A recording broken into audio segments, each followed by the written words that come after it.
Hi hello good morning. ಇದು ಯುಗಾದಿ ಹಬ್ಬದ ಇಂದಿನ ದಿನದ ಲಾಗ್ ಆಗಿರುತ್ತೆ. ಸೊ ಯುಗಾದಿ ಹಬ್ಬಕ್ಕೆ ಅಂತ ಬೆಳಿಗ್ಗೆಯಿಂದ ಸಂಜೆ ತನಕ ಮನೆ ಕ್ಲೀನ್ ಮಾಡ್ಕೊಂಡೆ ಫುಲ್ ಕಂಪ್ಲೀಟ್ ಆಗಿ. ಹಾಗಾಗಿ ಫುಲ್ ಟಯರ್ಡ್ ಆಗಿತ್ತು. ನೈಟ್ ಊಟಕ್ಕೆ ಏನ್ ಪ್ರಿಪೇರ್ ಮಾಡ್ಲಿ ಅಂತ ಯೋಚನೆ ಮಾಡ್ತಾ ಇದ್ದೆ. ಮತ್ತೆ ಸ್ವಲ್ಪ ಸುಸ್ತಾಗಿದ್ರಿಂದ ಕೃಷ್ಣ ಅವರು ಹೊರಗಡೆಯಿಂದನೇ ಬುಕ್ ಮಾಡಿ ತರಿಸ್ತೀನಿ ಅಂತ ಹೇಳಿದ್ರು. ಸೊ ಮಂಡ್ಯದಲ್ಲಿರೋ ಹೂವಳ್ಳಿ ರೆಸ್ಟೋರೆಂಟ್ಗೆ ನಾವು ಆರ್ಡರ್ ಮಾಡ್ಕೊಂಡಿದ್ದೀನಿ ಏನಂತಂದ್ರೆ ಬಟರ್ ನಾನು ಗೋಬಿ ಮತ್ತೆ ಪನ್ನೀರ್ ಮಸಾಲಾನ ಬುಕ್ ಮಾಡ್ಕೊಂಡ್ವಿ. ಸೊ ಮೂರು ಕೂಡ ತುಂಬಾನೇ ಚೆನ್ನಾಗಿತ್ತು ಟೇಸ್ಟು. ಬಟ್ ಗೋಬಿ ಸ್ವಲ್ಪ ಡ್ರೈ ಅಂತ ಅನ್ನಿಸ್ತಾ ಇತ್ತು. ಅದು ಬಿಟ್ಟರೆ ಟೇಸ್ಟ್ ಚೆನ್ನಾಗಿತ್ತು.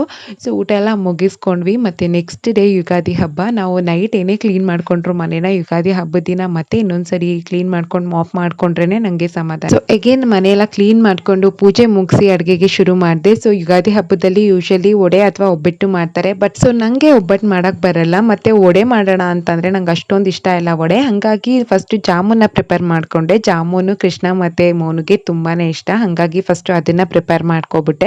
ಪಕ್ಕದಲ್ಲೇ ಬೇಳೆನ ಕೂಗಿಸ್ಕೊಳ್ತಾ ಇದ್ದೆ ನುಗ್ಗೆಕಾಯಿ ಸಾಂಬಾರು ಮಾಡೋಕ್ಕೆ ಅಂತ ಹೇಳಿ.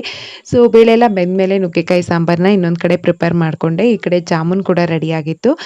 ಮತ್ತು ಜ್ಯೂಸು ಕೃಷ್ಣ ಅವರಿಗೆ ನಿಂಬೆಹಣ್ಣು ಜ್ಯೂಸ್ ಅಂದರೆ ತುಂಬಾ ಇಷ್ಟ. ಹಾಗಾಗಿ ಅದನ್ನು ಇವತ್ತು ಮಾಡೋಣ ಅಂತ ಹೇಳಿಬಿಟ್ಟು, ಮತ್ತು ಈಗ ಸಮ್ಮರ್ ಆಗಿರೋದ್ರಿಂದ ಎಷ್ಟೇ ಲಿಕ್ವಿಡ್ ತೊಗೊಂಡ್ರು ಎಷ್ಟೇ ಫ್ರೂಟ್ಸ್ನ ತಿಂದರೂ ಸಾಲೋದೇ ಇಲ್ಲ ಅನ್ನೋ ಥರ. ಮತ್ತು ಸಂಜೆ ಹಂಗೆ ಪಕೋಡ ಪ್ರಿಪೇರ್ ಮಾಡಿಕೊಂಡೆ. ಇದು ಹೊಸ ಬೆಡ್ ಸ್ಪ್ರೆಡ್ಡು ಹಬ್ಬದ ದಿನನೇ ಹಾಕೋಣ ಅಂತ ಹೇಳಿ ಇವತ್ತು ಹಾಕ್ಕೊಂಡೆ. ಸೊ ಇದಾಗಿತ್ತು